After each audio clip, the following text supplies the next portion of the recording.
ගොඩ දවසකින් YouTube channel එකේ video එකක් කරන්න සෙට් උනේ. ඉතින් ඔයගොල්ලෝ බලාගෙන හිටියා ගොඩක් අය මට කිව්වා අයියේ වීඩියෝ කරන්න නැද්ද? මොකද පරක්කු වීඩියෝ නැද්ද කියලා. ඔන්න අද තමයි වීඩියෝ එකක් කරන්න ඇත්තටම සෙට් උනේ. මං හිතන්නේ මාස දෙකක් තුනක් වගේ වීඩියෝ එකක් දාන්නුන්නේ නැහැ. ඒකට ඇත්තටම මං කනගාටු වෙනවා. අපව ඉස්සරහට එහෙම වෙන්නේ නැහැ. කොහොම හරි අනිවාර්යෙන් ඔයගොල්ලොන්ට වීඩියෝ දානවා අනිවාර්යෙන්. සතියට අඩුම දෙකක්වත් දාන්න උඩරිම බලාපොරොත්තු වෙනවා ඉදිරියට. ඉතින් channel එක ඔහොමම channel එක ඇත්තටම මට සහයෝගය දෙන හැම ඔයාලා හැමෝටම ස්තුතියි. ඔයගොල්ලෝ යාළුවෝ ඉන්නවා නම් පුළුවන් තරම් share කරන්න, subscribe කරන්න, like කරන්න. ගොඩක් ස්තුතියි subscribe කරපු අයටත් ඉස්සරහටත් subscribe කරන අයටත් ගොඩක් ස්තුතියි. ඉතින් මම අනිවාර්යෙන් අද ඉඳන් වීඩියෝ ටිකක් ඔයගොල්ලන්ට දානවා. උපරිම හොඳට දානවා. ඒ කියන්නේ මම YouTube channel එකේ ඇත්තටම වීඩියෝ ගොඩක් mechanic side එකේ ටිකක් අඩුයි. තියෙනවා ටිකක් අඩුයි. මම උපරිම ඔයගොල්ලන්ට EFI system එක ගැන අනිවාර්යෙන් වීඩියෝ දානවා. ඔයගොල්ලන්ට සාමාන්‍යයෙන් ගොඩක් ප්‍රයෝජනවත් වෙයි කියලා හිතනවා. ඉස්සරහට අනිවාර්යෙන් මම ඔයගොල්ලන්ට හොඳ වීඩියෝ දාන්නම්. ඉස්සරහා ඒ කියන්නේ දැන් දිගටම කරන්න පටන් ගත්තේ මේ ලංකාවේ ඇත්තටම පොඩ්ඩක් මේ දවස් ටිකේ පොඩ ප්‍රශ්න තිබ්බ. දැන් හිතුවා වීඩියෝ අප්ලෝඩ් කරන්න පටන් ගන්න. එහෙනම් අපි දැන් වීඩියෝ එක මොකක්ද කියලා බලමු. මම අද ඔයගොල්ලන්ට කරන්න කිව්වේ ECT sensor එක. ECT sensor එක කියන්නේ engine coolant temperature sensor එක. දැන් ඔයගොල්ලෝ ඕන එක්කෙනෙක් දාන්න sensor එකක්. ඒ වුණාට මේකේ කාර්ය පොඩි නෑ. දැන් normally පරණ ඩීසල් වාහන, පෙට්‍රල් වාහන වල ලොකු දෙයක් නැති වුණාට පෙට්‍රල් නම් ගොඩක් වෙලාට ඉලෙක්ට්‍රික් ෆෑන් තියෙන හින්දා පෙට්‍රල් වලට ලොකුට බලපාන වෙන ඩීසල් පරණ මොඩල් වලට ලොකු බලපෑමක් වෙන්නේ නැහැ. එන්ජින් එක හීට් වෙන එක තමයි. ඒ කියන්නේ හීට් ටෙම්පරේචර් එක මෙව් එක තමයි. ඒ වුණාට මේ සාමාන්‍යයෙන් දැන් එන EFI සිස්ටම් වලට ගොඩාක් වැදගත්. ඒ කියන්නේ එන්ජින් එක මික්ස් ෆයර් වෙන්න පුළුවන්, ස්ටාර්ට් එකට හොර වෙන්න පුළුවන්. මේ සෙන්සර් එක බලපානවා. මම ඔයගොල්ලන්ට කොහොමද කියලා අද විස්තර කරන්න කියලා හිතුවේ. මේ සෙන්සර් එක එන්ජින් කූලන්ට් ටෙම්පරේචර් සෙන්සර් එක. මුලින්ම අපි බලමු මේකේ සාමාන්‍යයෙන් එන්ජින් කූලන්ට් ටෙම්පරේචර්. ප්‍රධාන එක අපිට කියන්න පුළුවන් එන්ජින් එක ඕවර් හීට් වෙන එක. ඕවර් හීට් වෙනවා. එන්ජින් එක ඕවර් හීට් වෙන්නේ කොහොමද? සෙන්සර් එක PCM එකට හෝ රේඩියේටර් ෆෑන් එක. කියන්නේ ඔයගොල්ලෝ දන්නවා කූලන්ට් ටෙම්පරේචර් එක සාමාන්‍ය මෙහෙම හෙඩ් එකට මේක හෙඩ් එකට සෙට් වෙලා හරි කොහේ හරි කූලින් ලයින් එක සෙට් වෙලා තියෙන මේක PCM එකට යන සිස්ටම් තියෙනවා. නැත්නම් සමහර ඒවා තියෙනවා මේක රේඩියේටර් ෆෑන් එකටම සම්පූර්ණ සම්බන්ධ වෙන සිස්ටම් තියෙනවා. ඔයගොල්ලෝ දන්නවා රේඩියේටර් ෆෑන් එකට සම්බන්ධ වෙන සිස්ටම් තියෙනවා.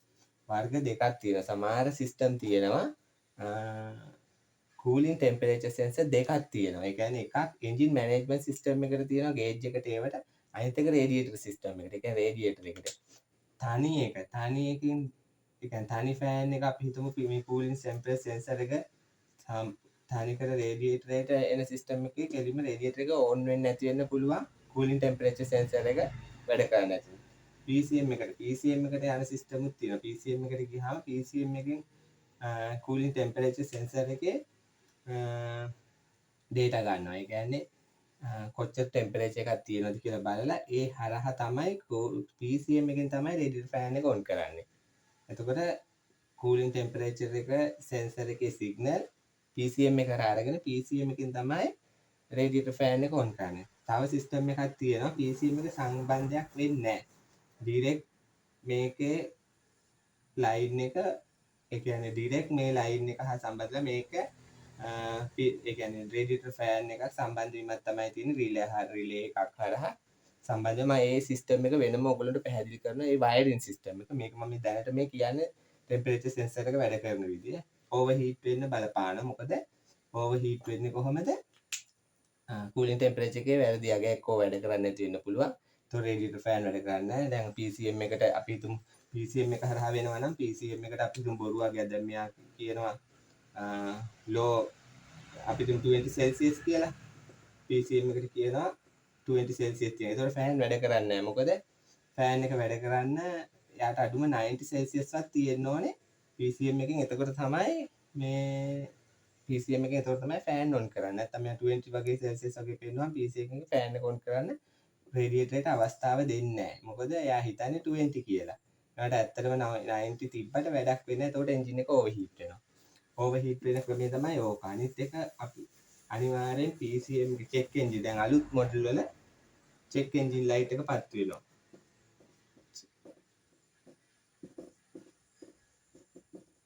චෙක් එන්ජින් ලයිට් එක කොහොමද පත් වෙන්නේ PCM එක? අලුත් සිස්ටම් එකකද ඔයගොල්ලෝ දන්නවා මේ කූලන්ට් ටෙම්පරේචර් එක සෙන්සර් එකේ වයර් එකක් අපි නිකන් එර්ත් එක කියලා හිතුව මේ ග්‍රවුන්ඩ් එක එර්ත් එක අනිත් එක PCM එකට යනවා. PCM එකේ දැන් අපි තුමේ PCM එකේ සිග්නල් වයර් එක ඕපන් වුණා. ඕපන් වුණාම අපි තුමු මොකද දෝෂයක් මත ඕපන් වුණා. එතකොට මොකද්ද වෙන්නේ PCM එකට අග්ගල් PCM එකේ ඉන්ඩික මේකේ බයස් වෝල්ට් එකක් තියෙනවා. බයස් වෝල්ට් එකක් කියන්නේ PCM එකේ යම්කිසි වෝල්ට් එකක් මේ සෙන්සර් එකට යන අපි උදාහරණයක් තුමු 5 වෝල්ට් කියලා.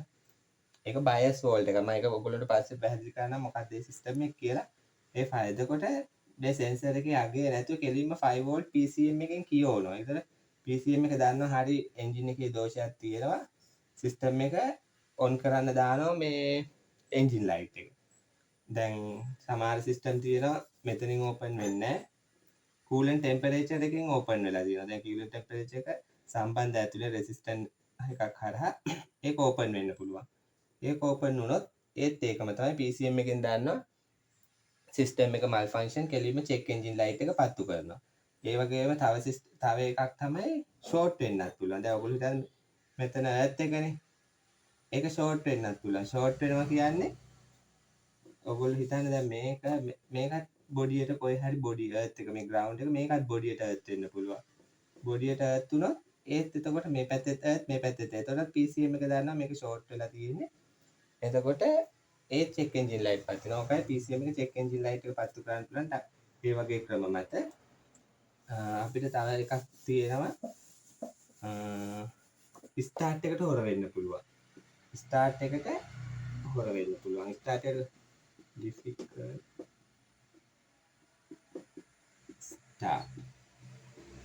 ස්ටාර්ට් එකට හොර වෙන්නේ කොහොමද කියලා මම ඔයගොල්ලන්ට කියන්නම්. සාමාන්‍යයෙන් එන්ජින් කූලන්ට් ටෙම්පරේචර් එක මම ස්ටාර්ට් එකට හොර වෙන්නේ දැන් ඔයගොල්ලෝ මේ PCM එක. එතකොට මේ කූලන්ට් ටෙම්පරේචර් එක කූලින් ටෙම්පරේචර් එකේ PCM එකට දැනුම් දෙනවා දැන් කොච්චර සෙල්සියස් එකක් තියෙනවද කියලා. උදාහරණයක් අපි හිතමු දැන් එන්ජින් එක normally උදේ ස්ටාර්ට් කරනකොට 25 සෙල්සියස් කියලා හිතමු. 25 සෙල්සියස් තියෙනවා එන්ජින් එක. එන්ජින් එක රත් වෙන එන්ජින් එක 90 සෙල්සියස් වගේ එන්න ඕනේ. ෆෑන් PCM එකෙන් ෆෑන් එක ඔන් කරන්න. ෆෑන් එක ඔන් කරන්න 90 සෙල්සියස් වගේ එන්න ඕනේ. එතකොට PCM එක ඔයගොල්ලෝ හිතන්න ඔයගොල්ලෝ සාමාන්‍යයෙන් දන්නවා උදේට 25 සෙල්සියස් වගේ තියෙනකොට PCM එකෙන් ඉන්ජෙක්ටර් වැඩියෙන් ඔන් කරනවා. ඒ කියන්නේ මේ කූලින් ටෙම්පරේචර් එකේ සෙන්සර් එකේ data අරගෙන. ඒ කියන්නේ දැන් මෙයා data සෙන්සර් එකෙන් සිග්නල් දෙන්නේ 25 සෙල්සියස් කියලා. එතකොට PCM එක දන්නවා හරි අපිට දැන් එන්ජින් එක කූල්. එන්ජින් එක කූල් තියෙනකොට දැන් මම ඔයගොල්ලන්ට නිකන් මේ ඇඳලා පෙන්නනවා මේ පිස්ටන් එක මේ බ්ලොක් එක මෙතන ඉන්ජෙක්ටරයක්. මේ ඉන්ජෙක්ටරේට තෙල් PCM එකෙන් තමයි ඉන්ජෙක්ටර් එක කන්ට්‍රෝල් කරන්නේ. 25 සෙල්සියස් වලදී ඉන්ජෙක්ටර් මේ PCM එක කියනවා හරි දැන් තෙල් මට වැඩිපුර අවශ්‍යයි. පෙට්‍රල් වැඩිපුර අවශ්‍යයි. තෙල් වැඩිපුර මොකද මේක එන්ජින් එක ඉක්මනට ඔපරේටින් ටෙම්පරේචර් එකට ගන්න ඕනේ. එයා ගන්න මොකද කරන්නේ PCM එකේ මේ ඉන්ජෙක්ටර් ඔන් කරන මිලිසෙකන්ඩ් ප්‍රමාණය වැඩි කරනවා. අපි එතකොට ස්ප්‍රේ එක වැඩි වෙනවා. මේ සිලින්ඩරේට එන පෙට්‍රල් ප්‍රමාණය වැඩි වෙනවා. පෙට්‍රල් ප්‍රමාණය වැඩි වුණාම ඔයගොල්ලෝ දන්නවා උදේ පාන්දරට ඔයගොල්ලෝ පේනවා ඇති RPM එක ඉහළ යනවා. කට්ට ඔයගොල්ලෝ පේනවා සාමාන්‍ය normally 700 වගේ RPM එකක් තියෙන. ඒ වුණාට උදේ පාන්දර ස්ටාර්ට් කරුවා RPM එක සාමාන්‍ය 2000 RPM වගේ ඇවිල්ලා හිමීට slowly තමයි අඩු වෙන්නේ. ඒ මොකද PCM එකේ මේ උෂ්ණත්වයට අග්ගාලා අවශ්‍ය එන්ජින් එක අවශ්‍ය උෂ්ණත්වයට ගන්න මේ තෙල් වැඩිපුර මේව දීලා මේ එන්ජින් එකට අග්ගාලා රේස් වෙන්නේ ඒකයි. එතකොට අග්ගාලා එන්ජින් එක අවශ්‍ය උෂ්ණත්වය දැන් ඔයාලට ඊට පස්සේ මේ 25 එක 30 35 40 50 60 80 වගේ හරි ඔපරේෂන් ටෙම්පරේචර් එකට එනකොට මේ RPM එක අඩු වෙනවා. ඊට පස්සේ මොකද වෙන්නේ? ඕක තමයි සාමාන්‍ය සිස්ටම් එක. දැන් ඔයගොල්ලෝ හිතන්න දැන් මම මේක ඔයගොල්ලන්ට කතා කරන්නේ ස්ටාර්ට් වෙන්න හොර වෙන්න මොකද්ද හේතුව? එතකොට අපි බලමු. ඔක උදේ සිස්ටම් එක. සාමාන්‍ය ඔයගොල්ලෝ හිතන්න ටෙම්පරේචර් එකෙන් පෙන්නනවා වැඩි අගයක්. දැන් PCM එකට කියනවා නෑ PCM එකට කියනවා මේ 25 සෙල්සියස් කියලා අඩු වගේම පෙන්නනවා. PCM මොකද කරන්නේ වැඩි තෙල් ප්‍රමාණයක් මේකට දානවා. ඒ වුණාට මේ සෙන්සර් එක දෝෂ වෙලා කියලා හිතන්න ඕගොල්ලෝ හිතන්නේ මේ සෙන්සර් එක දැන් දෝෂ වෙලා තියෙන්නේ. මේකේ පෙන්නන්නේ 25 30 ඔය වගේ අඩු ලෝ එක ලෝ ටෙම්පරේචර් එකක් පෙන්නන්නේ. PCM එකේ 70 ඔයගොල්ලෝ හිතන්නේ 90 දැන් 70 ඔයගොල්ලෝ හිතන්නේ දැන් 70 80 ඔය වගේ ඇවිල්ලා කියලා 80 සෙල්සියස් වගේ ඇවිල්ලා කියලා. ඒකට PCM එක හිතන්නේ මේක තමයි හරි එක කියලා. PCM එක මොකද කරන්නේ ඉන්ජෙක්ටර් වලට වැඩි තෙල් ප්‍රමාණයක් දෙනවා. ඒ වුණාට ඇත්තටම එන්ජින් එකට දැන් 80 සෙල්සියස් තියෙනවා. ඇත්තටම එන්ජින් එකට අවශ්‍ය නැහැ මෙච්චර තෙල් ප්‍රමාණයක්. ඒතකොට මොකද්ද වෙන්නේ මේ සිලින්ඩරේට අවශ්‍ය ප්‍රමාණයට වැඩිය තෙල් එනවා. තෙල් අවශ්‍ය ප්‍රමාණයට වැඩි ආවහම මොකද්ද වෙන්නේ? එන්ජින් එක ස්ටාර්ට් වෙන්න හොර වෙනවා. එන්ජින් එක ස්ටාර්ට් වෙන්න හොර වෙනවා. එතකොට ඔයගොල්ලෝ දන්නවා සමහරලාට කළු දුම බ්ලැක් ස්මෝක් එක වැඩි වෙන්න පුළුවන්. ටේල් පයිප් එකෙන් පෙට්‍රල් ස්මෙල් එක එන්න පුළුවන්. ඒ වගේ දෝෂ ඇති වෙන. ඒ කියන්නේ ඩිෆිකල්ටි ස්ටාර්ට් කියන්නේ ඒකයි ගොඩක් වෙලාට මේ PCM එක මේකේ රෝං ඉන්ෆර්මේෂන් මත මේ PCM එකෙන් කරන්නේ මොකද්ද? කූලන් ටෙම්පරේචර් එක IAT සෙන්සර් එක IAT කියන්නේ ඉන්ටේක් එයාර් ටෙම්පරේචර් සෙන්සර් එක කියන්නේ ඒව IAT කියන්නේ ඔයගොල්ලෝ මම කලින් වීඩියෝ වල දාලා ඇති මම IAT එකෙන් කරන්නේ ඒ වාතය කොච්චර ඔක්සිජන් ඒ කියන්නේ එන්ජින් එකට එන ඔක්සිජන් ප්‍රමාණය කොච්චර උෂ්ණත්වයකින් තියෙනවද කියලා බලන්න ඕනේ. ඒ වගේම තමයි මේ වෝටබල් උෂ්ණ එන්ජින් එකේ උෂ්ණත්වයත් බලන්න එපා. ඔය දෙකේ උෂ්ණත්වය මතත් තෙල් අඩු වැඩි කිරීම PCM එකෙන් කරනවා. මොකක් කරත් ඉන්ජෙක්ටර් එකෙන් තෙල් අඩු වැඩි කරනවා. දැන් මේ විදිහට මේ ඕකේ අනිත් පැත්ත වෙන්නත් පුළුවන්. තෙල් අඩු වැඩි වෙන්න පුළුවන් කියන්නේ දැන් උදාහරණයක් හිතන්න PCM එක මේ හිතනවා දැන් PCM එක කරනවා 80 සෙල්සියස් කියලා සෙන්සර් එකෙන් පෙන්නනවා 80 සෙල්සියස් කියලා. ඒ වුණාට ඇත්තටම මේ වාහනේ මේ කූලන් ටෙම්පරේචර් මේලා දෝෂ වෙලා හින්දා 80 සෙල්සියස් වෙන ඇත්තටම උදේ පාන්දර අපි තුමු නුවරඑළිය පැත්ත කොයි හරි කූල් පැත්ත ගොඩක් කූල් වෙනකොට එන්ජින් එක උදේට ස්ටාර්ට් කරනකොට මේක ඇත්තටම දැන් 80 සෙල්සියස් කියලා පෙන්නුවම කම්පියුටරේ හිතන්නේ මොකක්ද හරි මේකේ දැන් අවශ්‍ය තෙල් ප්‍රමාණය පොඩ්ඩයි ඕනේ ලොකුවට ඕනේ නැහැ මේකට තෙල්. ඒ වුණාට ඇත්තටම වෙන්නේ මොකද්ද? මේකේ ඇත්තටම තියෙන උදේ පාන්දර 25 සෙල්සියස් වගේ කියලා හිතමුකෝ. එතකොට එන්ජින් එකට වැඩි තෙල් ප්‍රමාණයක් ඕනේ. එතකොට මොකද කරන්නේ? මෙයා දෙන්නේ නැහැ. මෙයාට අවශ්‍ය නැහැ. එතකොට ස්ටාර්ට් එකට හොර වෙන්න පුළුවන්. ඔය වගේ ඒක මික්ස් වෙන රෆ් අයිඩල් ඔයගොල්ලෝ දන්නවා ඊළඟට එක තමයි රෆ් අයිඩල්. රෆ් අයිඩල් වෙන්න හේතු ඒ කියන්නේ ඔයගොල්ලෝ දන්නවා එන්ජින් එක රෆ් අයිඩල් වෙන්න අනිවාර්යෙන් ෆියුල් ඉම්බැලන්ස් වුණාම ඒ කියන්නේ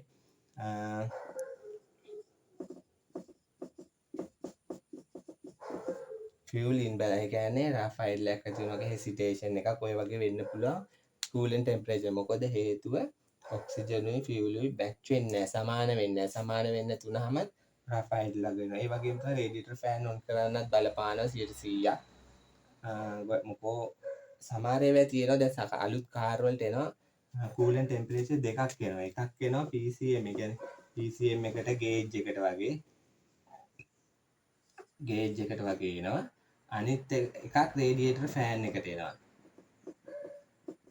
රේඩියේටර් ෆෑන් එකට එනවා එතකොට ඒක දෙවිදි එකක් එක සෙන්සර් එකකින් PCM එක කියන්නේ සිස්ටම් එක මේ රන් කරනවා අනිත් එක රේඩියේටරේ සමහර ෆෑන් ස්විච් කියලා එනවා රේඩියේටර් එක වෙනම ස්විච් එකක් ඒ වගේ තියෙනවා ඒව පස්සේ කතා කරමු තව මේකේ දෝෂයක් එන්න පුළුවන් ඔයගොල්ලෝ දන්නේ ට්‍රාන්ස්මිෂන් එක ඒ කියන්නේ ට්‍රාන්ස්මිෂන් එකට දැන් බලපාන කූලන් ටෙම්පරේචර් අලුත් මොඩල් ඔටෝ ගියර් වාහන වලට ෂිෆ්ටින් එකට බලපාන ෂිෆ්ටින් එකට බලපාන මොකෝ දැන් අලුත් ඒ කියන්නේ සාමාන්‍ය කූලන් ටෙම්පරේචර් එකෙන් PCM එකට TCM එක කියන්නේ ට්‍රාන්ස්මිෂන් කන්ට්‍රෝල් මොඩල් එක. ඔය දෙකට වගේ එන්ජින් එකේ කූල් ටෙම්පරේචර් එක අවශ්‍යයි. දැන් ට්‍රාන්ස්මිෂන් වලට වෙනම ටෙම්පරේචර් සෙන්සර් තියෙනවා. ඒ ටෙම්පරේචර් සෙන්සර් ටෙම්පරේචර් එක අවශ්‍යයි මොකද ෂිෆ්ටින් එක. ඒතකොට සමහරවල් මේ ෂිෆ්ටින් එක OD එක ඔයගොල්ලෝ දන්නවා OD ඕවර්ඩ්‍රයිව් කියන්නේ ඕවර්ඩ්‍රයිව් එක වැඩ කරන්න. ඒ කියන්නේ හරියට වැඩ කරන්න නැති වෙන්න පුළුවන් මේ කූලන් ටෙම්පරේචර් එක. ඒ කියන්නේ කූලන් ටෙම්පරේචර් එක අඩු වගේක්. ඒ කියන්නේ අඩු කූල් කියලා එන්ජින් එක කූල් කියලා පෙන්නනකොට ඒ කියන්නේ එන්ජින් එක අවශ්‍ය ප්‍රමාණයට හීට් වුණාම තමයි මේ OD එක හරියට වැඩ කරන්න ගන්න. එහෙම වෙන අවස්ථා තියෙනවා. ඕක තමයි මට අද කූලන් සාමාන්‍ය කූලන් ටෙම්පරේචර්. තව එක දෙයක් තියෙනවා. මම දන්න කාර් එකක උනේ. ඒ කියන්නේ සාමාන්‍ය කාර් එකක ඒකේ මොකද්ද වෙන්නේ? ඒකේ RPM මීටරේ ඔයගොල්ලෝ දන්න සාමාන්‍ය මේක 1000 කියමුකෝ. RPM මීටර මෙතන 2000 මේ RPM කට්ට උඩ පල්ලෙහා මෙහෙම ෆ්ලක්චුවේෂන් වෙන්න ගත්තා. ඒක හේතුව බැලුවා මොකද ඒක බලන්න මේකයි දැන් ඒ වගේ වෙලාවට ස්කෑනර් එකක් අවශ්‍යයි. ස්කෑනර් එක හරහා තමයි ඔයගොල්ලන්ට බලා ගන්න පුළුවන්. නැත්නම් ඔයගොල්ලන්ට කෙලින්ම මොකෝ චෙක් එන්ජින් ලයිට් එක පත්විල්ලක් වෙන්නේ නැහැ. සමහරවිට මේ RPM එක අඩු වෙන්න. හේතුව වෙලා තිබ්බේ මොකද්ද? හේතුව කූලන්ට් ටෙම්පරේචර්. කූලන්ට් ටෙම්පරේචර් මොකද්ද වෙන්නේ? කූලන්ට් ටෙම්පරේචර් ඔයගොල්ලෝ දන්නවා උදේට සාමාන්‍යයෙන් 20 සෙල්සියස් කියලා හිතමුකෝ. ඔක රත් වෙනකොට ඔක වැඩි වෙන්න ඕනේ 22 23 ඔහොම 25 නිකන් පිළිවෙලට ලස්සනට ඕම ওই විදිහට එන්න ඕනේ 90 වගේ ආවම තමයි 92 93 වගේ ඔය වගේ අගයකදී ෆෑන් ඔන් වෙනවා. ආපහු ෆෑන් ඔන් වුණාන් පස්සේ ආපහු ෆෑන් මොකද කරන්නේ මේක අඩු වෙනවා 93 ඊට පස්සේ 92 90 88 7 6 ඔහොම හරියට අඩු වෙන්න ඕනේ. දැන් එක දෝෂයක් වෙන්න පුළුවන්. කූලන්ට් ටෙම්පරේචර් එකේ වැරදි ඩේටා. ඒ කියන්නේ කූලන්ට් ටෙම්පරේචර් එක වැඩ කරනවා. වැඩ කරන්නේ මෙන්න මේ විදිහට. 20 සෙල්සියස් පෙන්නනවා. ඊට පස්සේ එකපාරට අපි දැන් 21 එනවා 22 යව එකපාරට එනවා 40. ආපහු එකපාරට එනවා 20. ආපහු එකපාරට 80 එනවා. ඒ කියන්නේ සෙන්සර් එක වැඩ කරන්නේ වැරදි විදියට. ඕක ප්‍රධාන ලෙඩක්. ඕක ආවත් එතකොට එන්ජින් එකේ RPM එක අඩු වැඩි වෙනවා. ඔයගොල්ලෝ දන්නවා මොකද්ද වෙන්නේ? PCM එක. දැන් ඔයගොල්ලෝ දන්නවා කූලන්ට් ටෙම්පරේචර් එකේ data වල PCM එක කරන්නේ PCM එකෙන් ඉන්ජෙක්ටර් රන් කරන එක කරන්නේ කූලන්ට් ටෙම්පරේචර් එකත් බලපාන. ඒතකොට කූලන්ට් ටෙම්පරේචර් එකේ data මත ඔයගොල්ලෝ දැන් මෙතන 20 සෙල්සියස් ආපු ගමන් PCM එකෙන් තෙල් වැඩි කරනවා. හරිද? දැන් ඊට පස්සේ එකපාරට 80 එනවා. 80 ආවම පස්සේ මොකද තෙල් අඩු කරනවා. එතකොට එන්ජින් එක ඔයගොල්ලෝ දන්නවා ෆියුල් මික්ස්චර් එක බැලන්ස් වෙන්නේ නැහැ. බැලන්ස් වෙන්න තමයි RPM එක ඒ කියන්නේ රෆ් ගතිය වෙනවා, up and down වෙනවා. අන්න ඔය වගේ දෝෂයක් තියෙනවා. කූලන්ට් ටෙම්පරේචර් එක ගොඩාක් ලොකුවට බලපානවා EFI සිස්ටම් වලට. හැබැයි මේකයි මම මේ කියපු ලෙඩ සාමාන්‍ය 100%ක්ම ඔයගොල්ලෝ දැන් ස්ටාර්ට් වෙන්නේ නැහැ කූලන්ට් ටෙම්පරේචර් එක කියලා හිතන්න බෑ. ඒකට ඇත්තටම ස්කෑන් ඩේටාත් ඔයගොල්ලන්ට අවශ්‍යයි. මොකද ස්කෑනර් එක ගවුවම ඔයගොල්ලන්ට පේන කොච්චර ටෙම්පරේචර් එකක්ද තියෙන්නේ. හරියට බලා ගන්න පුළුවන්. ස්කෑනර් එක නැතුව ඒ මට්ටම බලා ගන්න අමාරුයි. ඉතින් කොහොමද TFI කරන ස්කෑන් ඒවා පාවිච්චි කරනවා. එතකොට ඉතින් මම ඔයගොල්ලන්ට ඒ වීඩියෝ එකකුත් කරන්න. ඒ කියන්නේ කූලන්ට් ටෙම්පරේචර් එක හරියට කොහොමද වැඩ කරන්නේ. ඒක පල්ලෙහාට එන්නේ මම මේ පෙන්නපු විදියට. ඒකත් බලමු අපේ වීඩියෝ එකෙන්. ඉතින් අද මේ වීඩියෝ එකෙන් මම හිතනවා ඔයගොල්ලෝ දන්නේ නැති දේවල් තිබ්බොත් ඉගෙන ගන්න පුළුවන්. දන්න දේවල් තියෙනවා, නොදන්න දේවල් තියෙනවා. ඉගෙන ගන්න අයට නම් ගොඩක් වටින විදියට ඒ කියන්නේ තාම මුල් අධීරේ ඉන්න අයට ගොඩක් වටී. ඉතින් ඕක තමයි අද මේ වීඩියෝ එකෙන් කරේ. ඔයගොල්ලන්ට හොඳයි කියලා හිතෙනවා නම් ඒ කියන්නේ මේ කූලන්ට් ටෙම්පරේචර් සෙන්සර් එක ගැන මම කරේ වීඩියෝ එක. හොඳයි කියලා හිතනවා නම් අනිවාර්යෙන් ලයික් කරන්න, කමෙන්ට් කරන්න. අනිවාර්යෙන් සබ්ස්ක්‍රයිබ් කරන්න. යාළුවන්ටත් කියන්නේ සබ්ස්ක්‍රයිබ් කරන්න කියලා. ගොඩක් ස්තුතියි channel එකේ රැඳිලා ඉන්නකොට. ඉස්සරහට අනිවාර්යෙන් මම වීඩියෝ දානවා. අනිවාර්යෙන් සතියට වීඩියෝ දෙකක්වත් කොහොම හරි දාගන්න තමයි try කරන්නේ. අනිවාර්යෙන් ඉස්සරහට වීඩියෝ දාන්න. මේට වැඩිය හොඳ. ඒ කියන්නේ ඔයගොල්ලෝ ඇත්තටම ස්කෑනින් සයිඩ් එකේ සයිඩ් එකට මට ඉතින් අර ගොඩක් වෙලාට වාහන දැන් එන්නේ නැහැ. මම ගෑරේජ් එක ගොඩක් වෙලාට කරන්නේ නැහැ. ඒ වුණාට අනිවාර්යෙන් ඉස්සරහට බය වෙන්න එපා. ස්කෑනින් සයිඩ් එක හරහා තමයි උගන්වන්නේ. ඒ කියන්නේ ස්කෑන් රෙනුත් කරන්න බලනවා අනිවාර්යෙන්.